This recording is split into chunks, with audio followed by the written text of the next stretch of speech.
மதுரையில் நடிகர் ரஜினிகாந்துக்கு அவரது ரசிகர் கோவில் எழுப்பியுள்ளது பேசுபொருளாகி உள்ளது.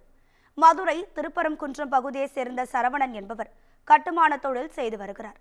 தீவிர ரஜினி ரசிகரான சரவணன் திருப்பரங்குன்றம் நகர ரஜினி மன்ற செயலாளராகவும் உள்ளார்.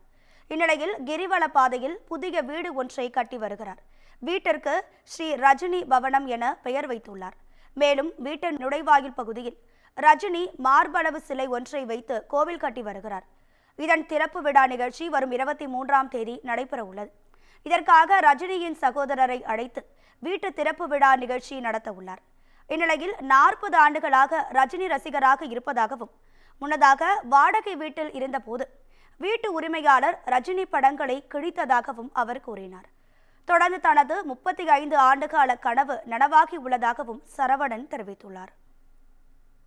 இது எனக்கு கிட்டத்தட்ட நான் சின்ன வயசுல இருந்தே எனக்கு மனசுல ரொம்ப ஆழமா உண்ண இது இந்த வீடு இப்ப இன்னைக்கு ரஜினி பவன் இருக்குது அப்படின்னா, ஒரு 35 வருஷத்துக்கு முன்னாடி நாங்க வாடகை வீட்டுல குடியிருந்தோம். அப்ப தலைவர் போஸ்ட், சினிமா திரைப்படங்கள் விளம்பரம் வர்ற போஸ்ட்களை எடுத்து எடுத்து ஒட்டுவேன்.